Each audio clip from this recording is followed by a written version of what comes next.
पड़े हैं लोग मेरे गांव के, ले मशाल चल पड़े हैं लोग मेरे गांव के। अब अंधेरा जीत लेंगे लोग मेरे गांव के, अब अंधेरा जीत लेंगे लोग मेरे गांव के। पूछती है झोपड़ी और पूछते हैं खेत भी, पूछती है झोपड़ी और पूछते हैं खेत भी। कब तलक लुटते रहेंगे लोग मेरे गांव के, कब तलक लुटते रहेंगे लोग मेरे गांव के।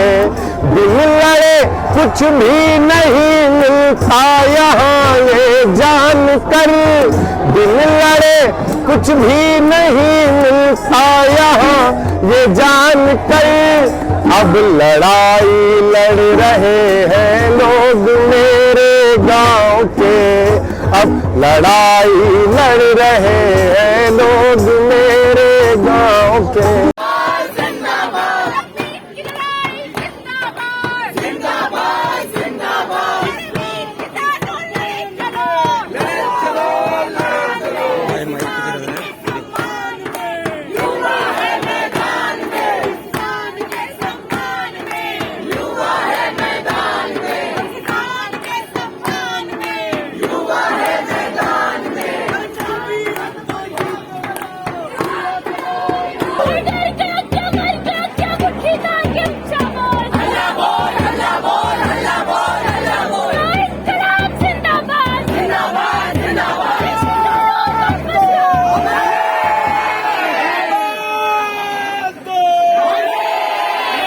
ये जो आंदोलन हो रहा है, ये जो अभी इकट्ठा हुए लोग, ये किस लिए इकट्ठा हुए हैं? हम लोग किसानों के साथ साझेदारी में इकट्ठा हुए हैं, किसानों के साथ हम लोग खड़े हैं, किसान आंदोलन के साथ। और सरकार के का जो रवैया है किसानों के प्रति, सरकार जो युद्ध छेड़ने की कोशिश कर रही है किसानों के खिलाफ, उसके खिलाफ हम खड़े हैं।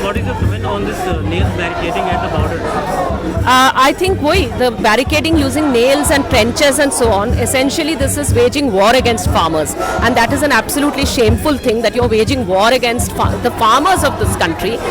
Everybody in India has some connection or the other with farming communities, with rural communities, and I think that then it becomes a war against all of India's citizens.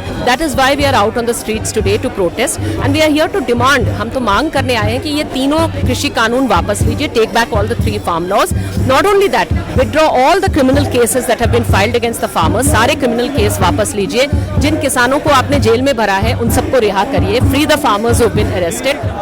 मेरा नाम आयशी घोष है, मैं जेएनयू स्टूडेंट्स यूनियन की president हूँ और SFI से belong करती हूँ। और आज जैसे देख रहे हैं कि एक सिटीजन्स मार्च का कॉल दिया गया था, यूनाइटेडली छात्रा, युवा, टीचर्स और सब जो दिल्ली के आम नागरिक है वो लोग एक कॉल दिए थे कि किसानों के सॉलिडारिटी में हम लोग एक मार्च निकालेंगे।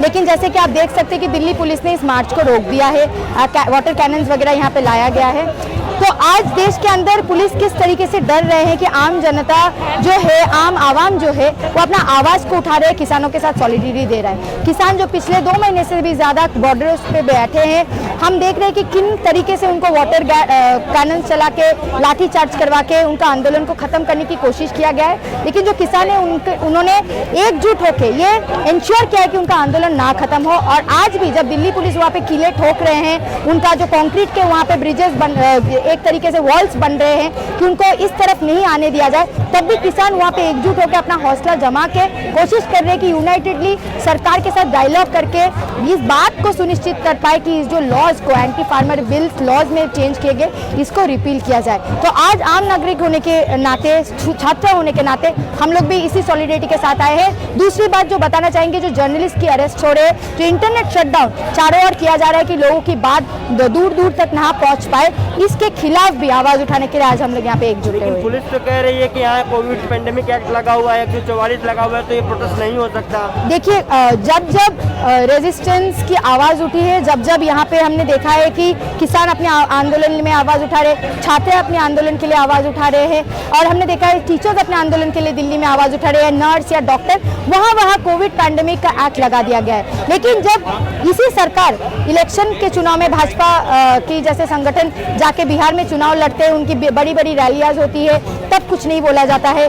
सरकार जब अपनी मीटिंग्स कर रहे हैं, अपनी रैलियाज कर रहे हैं, तब कुछ नहीं बोला जाता है। तो बात यह है कि किस वॉइसेस को आज देश के अंदर कौन से आवाज़ों को बंद करने की कोशिश किया जा रहा है, कर्ब करने की कोशिश किया जा रहा है, वो वही आवाज़ है जो सरकार की नीतियों के खिलाफ आवाज़ उठाने की कोशिश कर रहे हैं। तो हम ये मानते हैं कि सरकार को ये सारी जुमलेबाजी बंद करके जो आम नागरिक का डिमांड है, खास करके जो किसानों की डिमांड है कि इस जो फार्मर लॉज है, एंटी फार्म लॉज, इसको रिपील किया जाए। दिल्ली के सिटीजन्स नागरिकों की तरफ से मार्च है। जो हमारे किसान जो दिल्ली की सरहदों पे बैठे हैं 2 महीने से, उनके समर्थन में है। इसलिए भी है कि जो किसानों को जिनको अरेस्ट किया गया है, हमारी मांग है कि उनको फौरन रिहा किया जाए। जर्नलिस्ट जिनके ऊपर केसेस लगाए गए हैं, उनको FIRs को क्वैश किया जाए, और तीनों जो कानून है, काले कानून, उनको रद्द किया जाए। और ये जो जिस तरीके से ये बात हो रही है कि बजट में सरकार ने जिस तरीके से निजीकरण को बढ़ावा दिया है, उसको लेके आप क्या कहना चाहेंगे? देखिए, ये सरकार तो पूंजीपतियों की सरकार है, और जब से आई है ये पूरे देश को बेचने में लगी हुई है।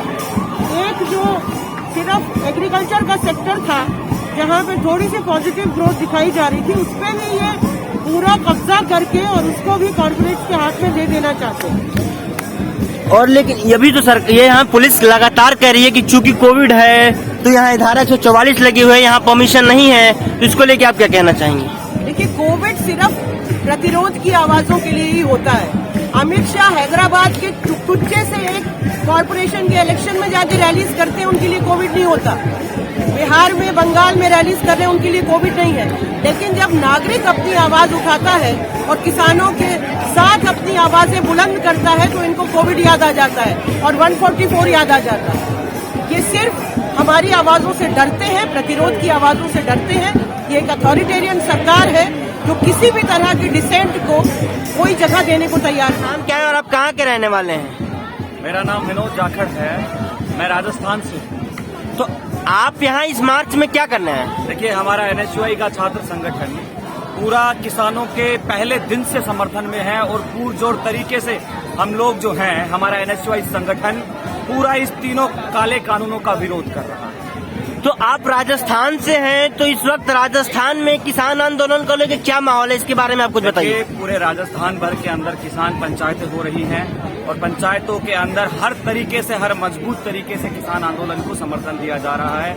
हर तरीके से राजस्थान से, चाहे आप शाहजहांपुर बॉर्डर ले लो, चाहे टिकरी बॉर्डर ले लो, हर एक बॉर्डर पर राजस्थान के किसान बैठे हुए हैं। और मतलब NSUI की किसान आंदोलन को लेकर आगे की क्या रणनीति है? देखिए, NSUI पहले दिन से जो है किसानों के साथ है, किसानों के आंदोलन को मजबूत कर रही है। NSUI से जिस तरीके से प्रयास बन पा रहे हैं, उस तरीके से प्रयास कर रही है। हमारी रणनीति यही रहेगी कि जो ये तानाशाही सरकार है, इसको जगाया जाए। किस तरीके से ये जो तीनों काले कानून हैं, इनको वापस किया जाए। NSUI हर तरीके से इनके जेल भरो आंदोलन में, इनके लाठी खाने वाले आंदोलन में हम इनके साथ हैं और आगे। नाम क्या है और आप इस मार्च में क्यों आए? मेरा नाम डॉक्टर लक्ष्मण यादव है, मैं दिल्ली विश्वविद्यालय में पढ़ाता हूं, और आज इस देश की जमहूरियत बचाने के लिए, किसान आंदोलन के साथ खड़े होने के लिए एक नागरिक मार्च का आयोजन यहाँ किया गया है।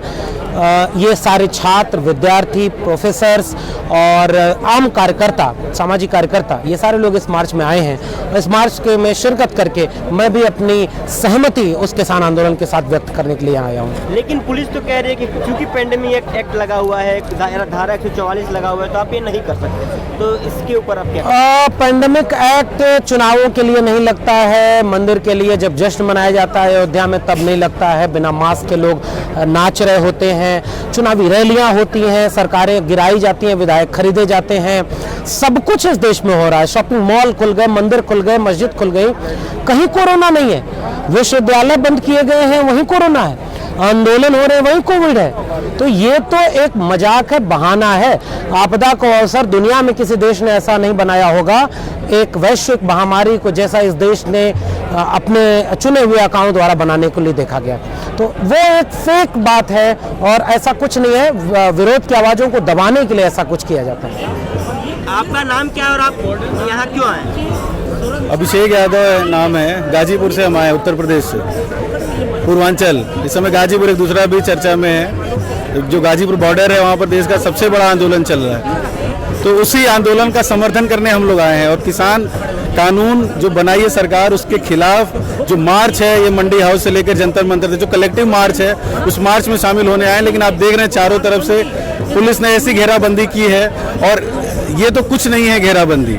अभी घेराबंदी आप देख रहे होंगे कि पूरे देश में किसानों के लिए कैसे सोशल मीडिया पे जो तस्वीरें वायरल हुई हैं, कीले गाड़ करके स्थायी तौर पर सीमेंट की ढलाई करके बैरिकेड किया जा रहा है, वो तानाशाही होने का प्रतीक है। आप चूंकि इलाहाबाद छात्र संघ के अध्यक्ष भी रहे हैं। नहीं, अध्यक्ष नहीं रहे, इलाहाबाद विश्वविद्यालय छात्र संघ में रहे जी। इलाहाबाद विश्वविद्यालय आप छात्र संघ में भी रहे हैं, तो आप हमें ये बताइए कि इस आंदोलन को लेके इलाहाबाद यूनिवर्सिटी और तमाम विश्वविद्यालयों में क्या माहौल है? न सिर्फ इलाहाबाद विश्वविद्यालय में बल्कि पूरे देश में इस कानून के खिलाफ लोग हैं।